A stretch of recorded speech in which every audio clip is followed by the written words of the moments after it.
सूर्यकोटि समप्रभा निर्विघ्नं कुरु मे देव सर्वकार्येषु सर्वदा.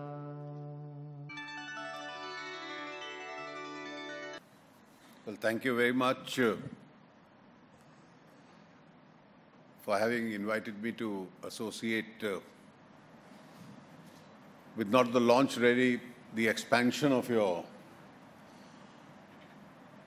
activities, and by presenting us an introduction to the past and how do you look at the future. Well, the two scenarios, both relating to news and economy,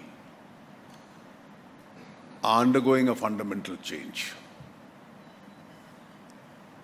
We spent decades in a more conventional world. It was a more conservative world. And in a more conservative, conventional world, the morning newspaper was, for years, our medium to find out what was happening globally.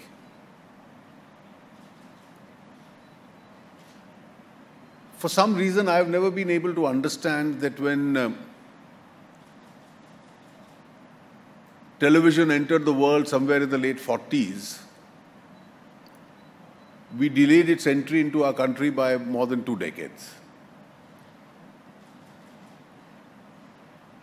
And when news channels started world over, even after the opening out in 1991, we still felt at that time that you can't allow private parties to uplink and start a real-time news on television till the Supreme Court intervened and enabled that. So from the conservative world of newspapers,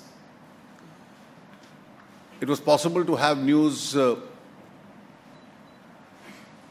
from the 1990s in real time on television. But television obviously had its own limitations because the camera dictates the television. And it's really news that can be captured on camera, which is news on television. And that brought a fundamental change in the media. Newspapers had to rely on features, analysis, possible projections. Television moved towards information and sensationalism and controversies. And then, of course, the digital media entered, which changed the whole scope and ambit of delivering news. And today, you have real-time news in your palm or your pocket. You can glance on it whenever you have the time for it. And therefore, it poses a very serious challenge to the other mediums itself. And those in the business of news who don't rely on this medium really run the risk of redundancy. And it's therefore understandable that an agency like yours, which from the detailed presentation you just made has evolved from stage to stage, will have to get into not merely the broad economy news headlines and what's happening, but also what happens to companies, to the bazaars, to markets, to commodities all over the world. Because that is what your target audience and your clients would like to know. It also becomes a medium for almost instantaneously, through your clients, which are further news instruments, to inform them of what's happening.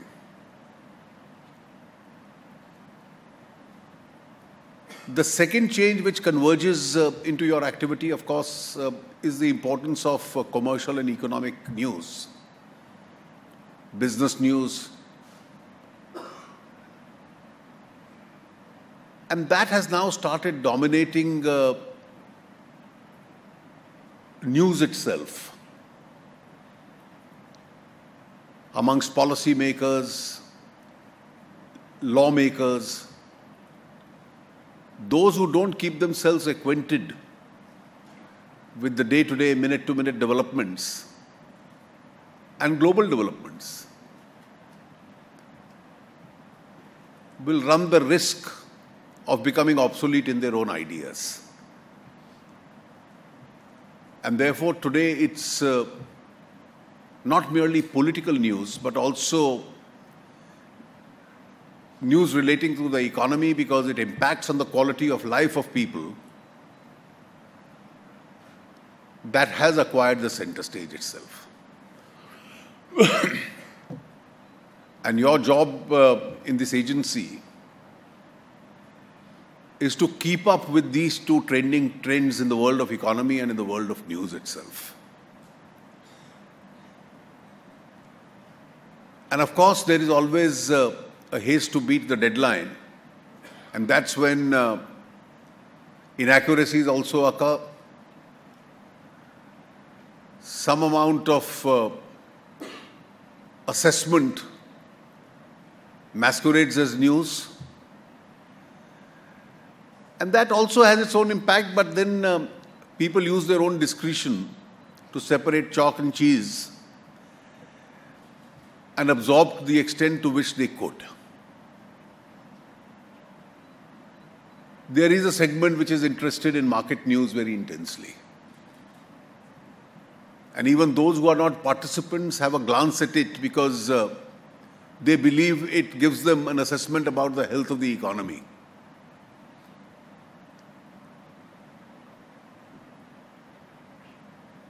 But then market news is a little different from the news relating to the real economy itself. In the long run, the two may converge. But in the short run, the two can be diametrically even in different directions.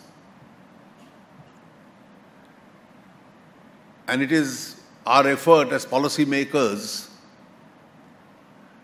to be able to consciously distinguish between the two.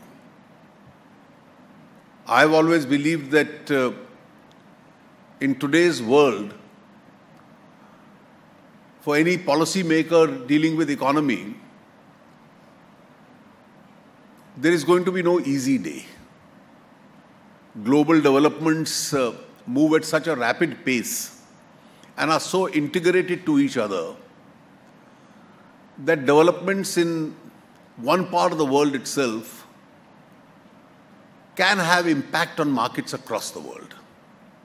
They can certainly have impact on currencies, and that itself can directly or indirectly have impact on the real economy itself.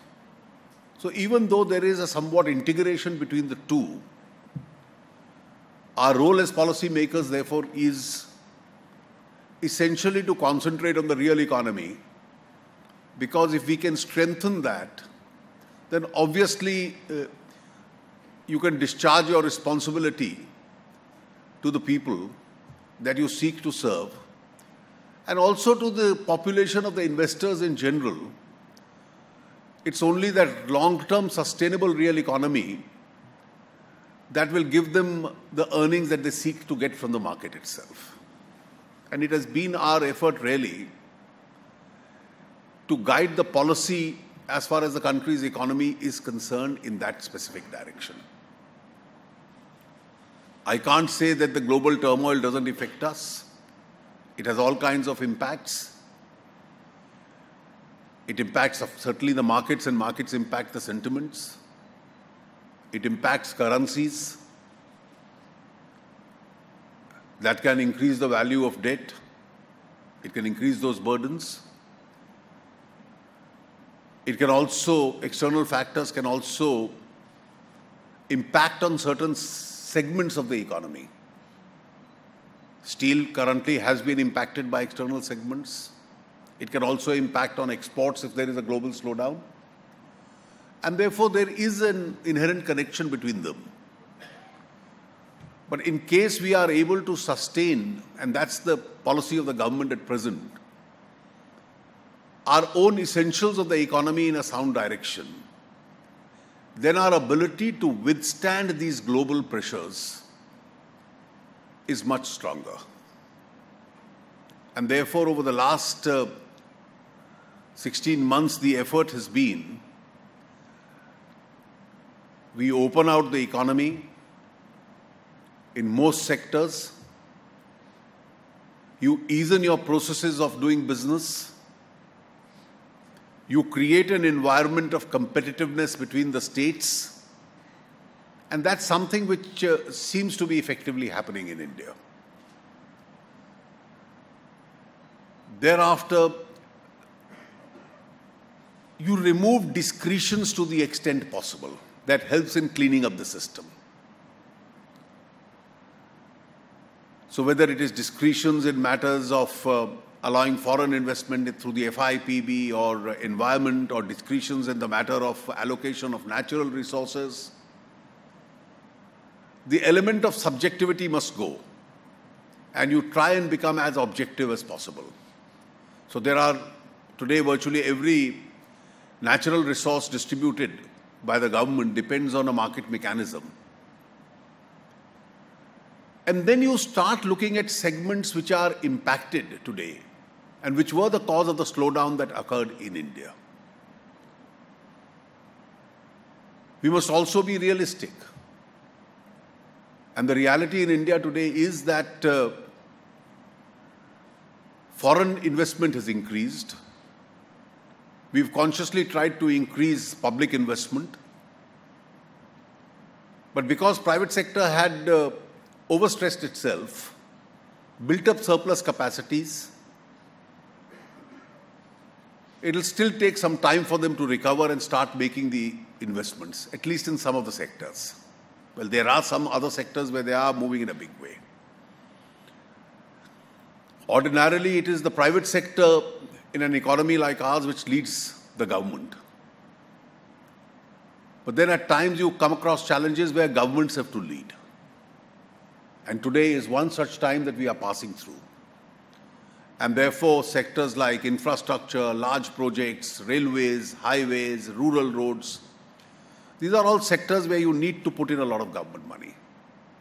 We needed to do some policy correctives to get sectors like steel out of distress.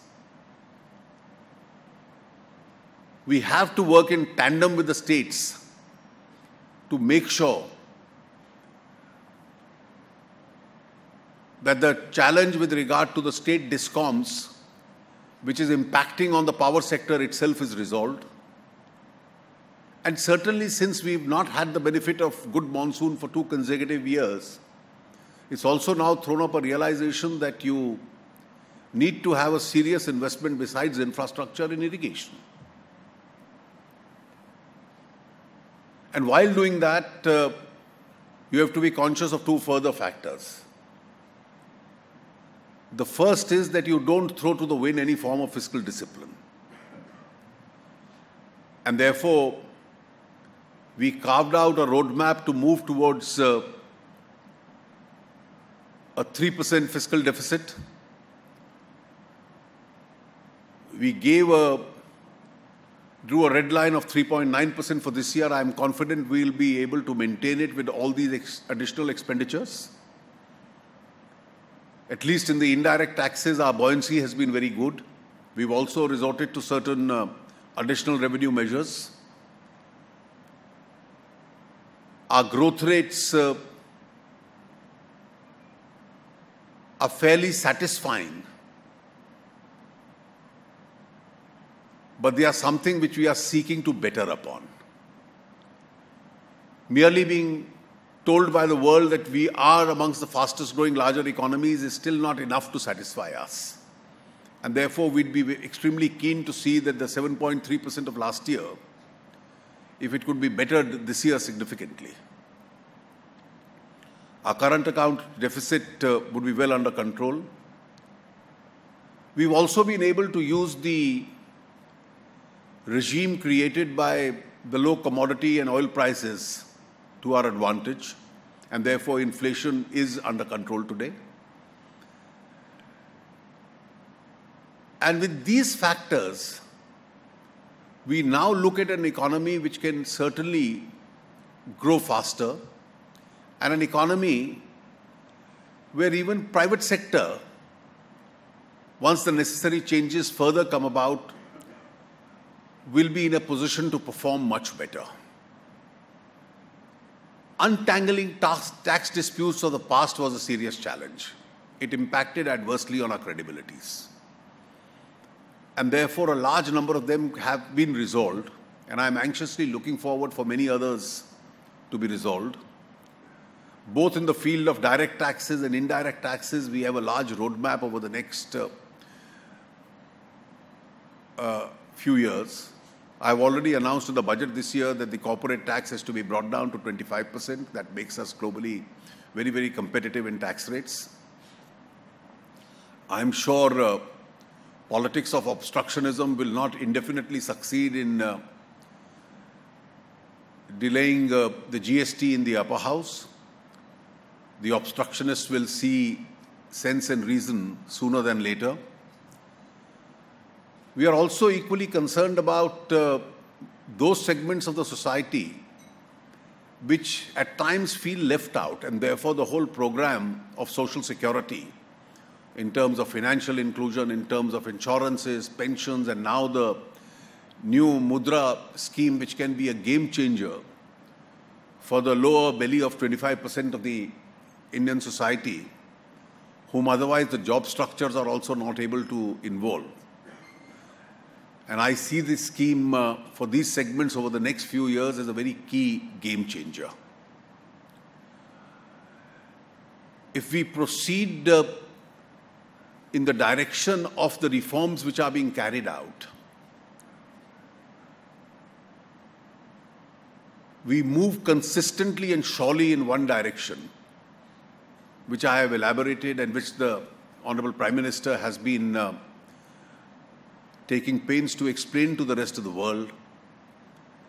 I think the euphoria that exists about India globally can further be improved. We are passing through a phase where competitive economies are facing their own challenges. China has a great challenge in terms of its new normal having changed. International agencies expect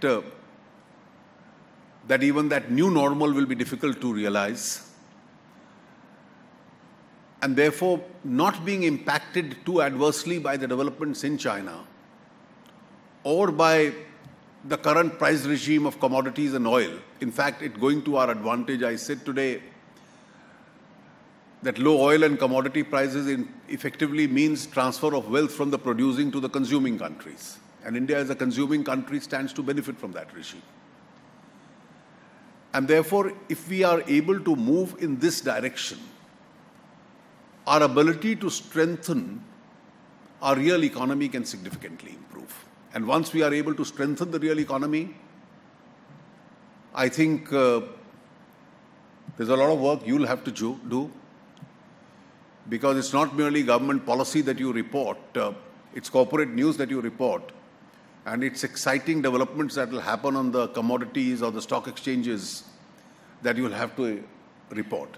And therefore, in this changed world of news, and the economy is at the center stage of news, I think there'll be a lot of information for you to transmit to the world at large. And that also means good business for you. My best wishes to you. And may this competition that you are entering into with existing global players may bring out the best in you and give the others a run for their money. Thank you very much. All the best.